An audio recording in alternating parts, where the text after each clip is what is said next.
বগুড়া শহরের ফুলবাড়িতে বন্ধুর ছুরিকাঘাতে হৃদয় আকন্দ নামের এক তরুণ খুন হয়েছে। মঙ্গলবার সকাল 8:30টার দিকে ফুলবাড়ি মধ্যপাড়ায় এই ছুরিকাঘাতের ঘটনা ঘটে।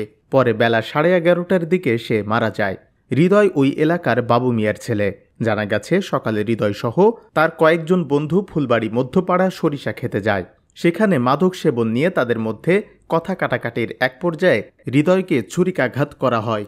গুরুতর আহত অবস্থায় তাকে উদ্ধার করে টিএমএসএস মেডিকেল কলেজ হাসপাতালে নিলে সেখানে অবস্থা আরও খারাপ হলে বেলা 11টার দিকে তাকে বগুড়ার শহীদ জিয়াউর রহমান মেডিকেল কলেজ হাসপাতালে নিলে কর্তব্যরত চিকিৎসক তাকে মৃত ঘোষণা করেন।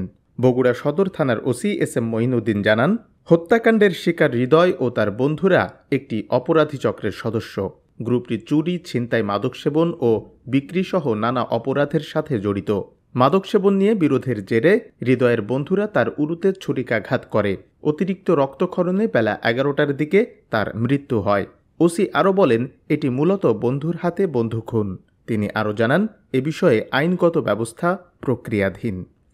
জবাবদিহি ডেস্ক রিপোর্ট।